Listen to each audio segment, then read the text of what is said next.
Welcome to the last part of The Art of Film and What Makes Sammy Run. I'm Ethan Malvo, and this is going to be the last part.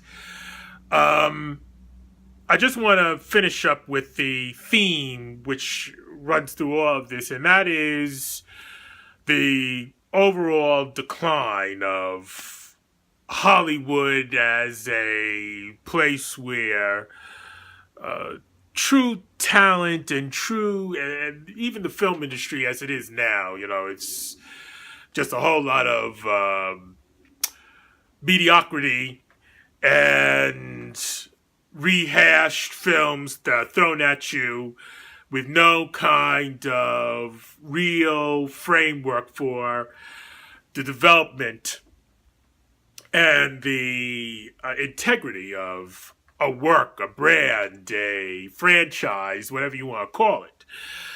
And the reason why I pointed out this book, but also this framework, certainly the technical comprehension of what is a unitary action, the idea that the unitary action is that action, that main point of either physical interaction or even of a person doing that influences all the other actions, to which all the other actions are not only connected but informed and illuminated. And it's very important so that when you look at the movies that are made now, you can instantly see, okay, what is the unitary action? The unitary action, as I said, does not necessarily have to come from the main character. It can happen beyond their scope or happen even off camera sometimes. But it has to be within at least the first 15 minutes. The unitary action can be performed by a lesser character in a film. But it has to be performed within the first 15 minutes because that's going to be the action which not only encompasses but also, as I said before, illuminates and also captivates the onlooker and certainly helps the onlooker, the person that is the consumer, the theater goer, understand the movie as a whole. And that's something that until I read this book, I was not at all aware of. Just a look at, even in What Makes Sammy Run, Bud Schulberg talks about this as well. I'll just read this very quick passage. So you will know that I'm not trying to blow smoke up your ass.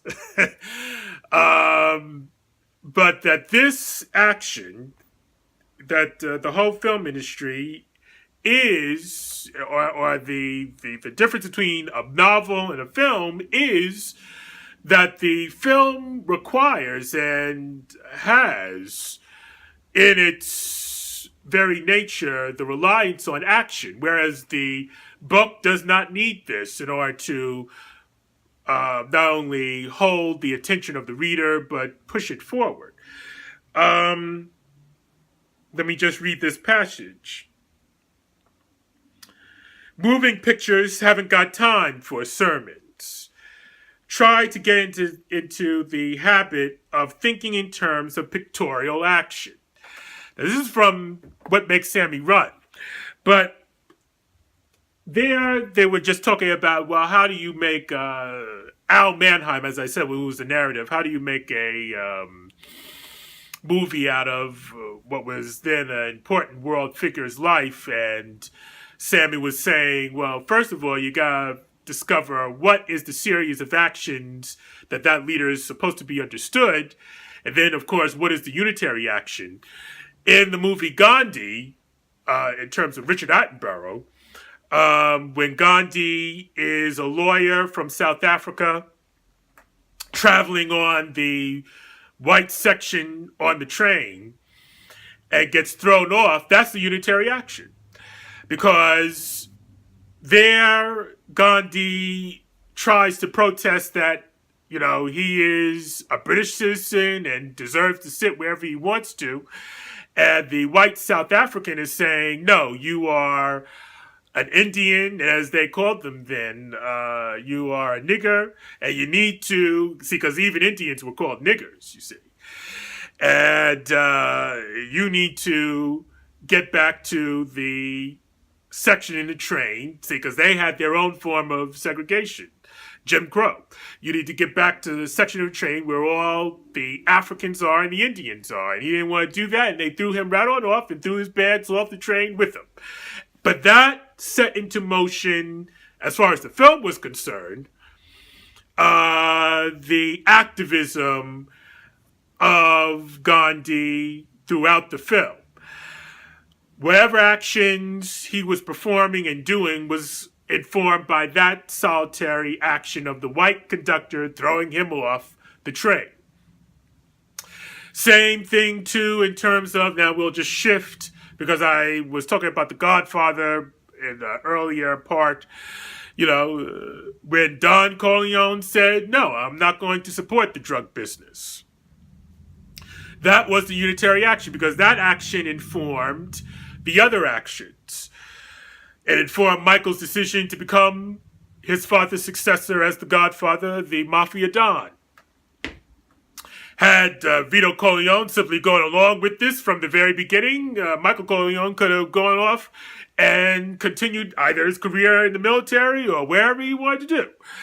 But because Don Corleone said no, it led to Sonny's death, it led to Michael's having to get involved in the criminal side of his father's business and take revenge on Sollozzo and the police chief.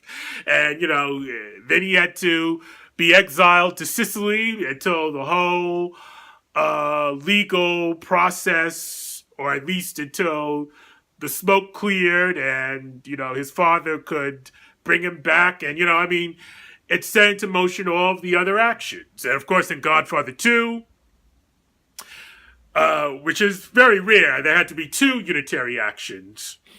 One for Michael Corleone and one for his father, Vito, who was played by Robert De Niro as a young man. But there you get the unitary action of Antonio Andolini, who was the father of Vito Andolini. And you don't see that unitary, but his is the unitary action, because the unitary action was Antonio Andolini refuses to kowtow and to submit to the, how can I say, the rough, what do you call that kind of stuff? The rough combativeness. Certainly the rough control of Don Chicho over his father's business, and as a consequence of that, he gets killed. He doesn't submit to Don Chicho's suzerainty over business in the town of Corleone, and he gets his head blown off, and so does this older son, Vito's older brother, Paolo. And eventually the whole family is wiped out, and Antonio Andolini has to go to the United States, and that's the action that leads him into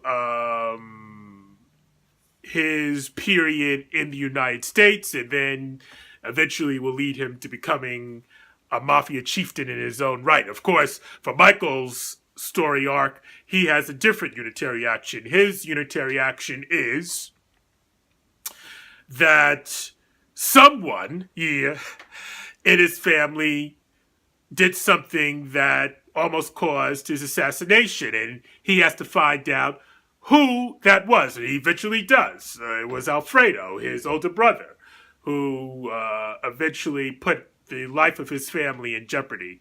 But somebody compromised the life of his family, and that unitary action you don't ever see. That happens off screen and is done by a minor character.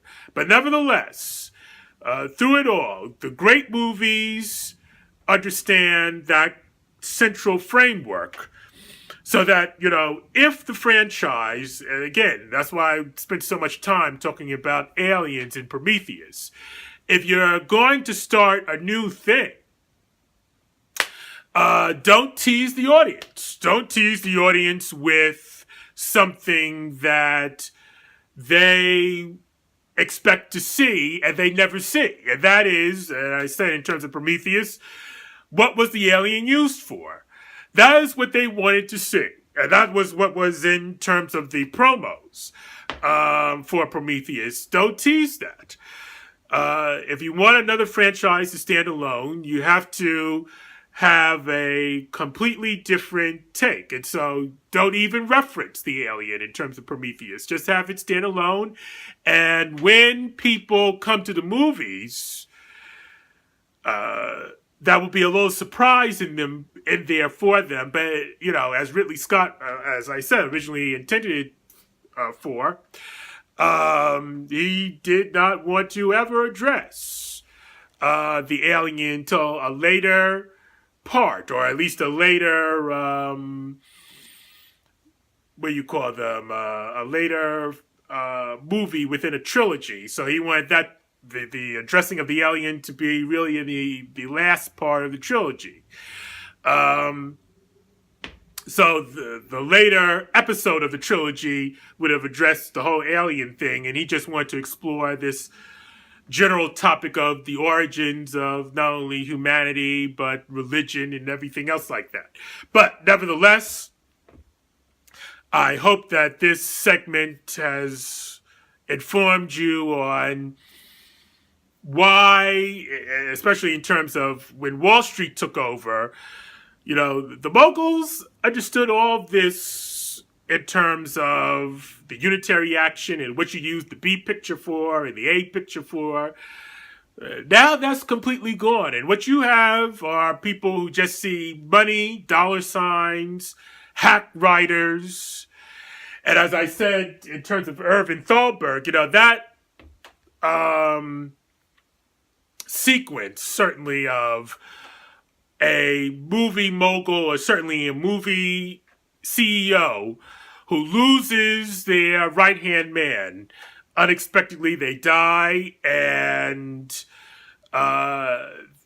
this causes a lot of turmoil, and eventually, after, it depends on who the executive is or the mogul is, but particularly the executive is, they can last for a decade, but the damage is done, and people don't realize how critical, or certainly how mortal the wound is until after a period of time. And that would happen, of course, with Michael Eisner and Frank Wells. When Frank Wells died unexpectedly, just like Irving Thalberg, that was the beginning of the end for Michael Eisner. But anyway, the difference between what the moguls understood and what these executives today understand is worlds apart, because they understood that. They really understood the unitary action, and that, you had to give the audience what they wanted to see instantly. Movies, even though they can be complex in terms of intellectually speaking, movies have to be satisfying in the general production in terms of the industry. They have to be satisfying instant gratification, and they have to make a profit, and you have to know who are the right people to go where. And that's the talent that is really lacking in today's Hollywood, where people are just looking at what film or star can get the most money for the film and all of that. And, it's just a whole different mindset. But anyway, I hope this has informed you about why the movies are the way they are today. And in my next series, we're going to talk about something that I hope a lot of you I know are probably going to like and love, because this is something that's close to my heart. And that is how Hasbro turned the Transformer franchise into a billion-dollar brand. I am Ethan Malvo. Thank you for your time. Keep strong.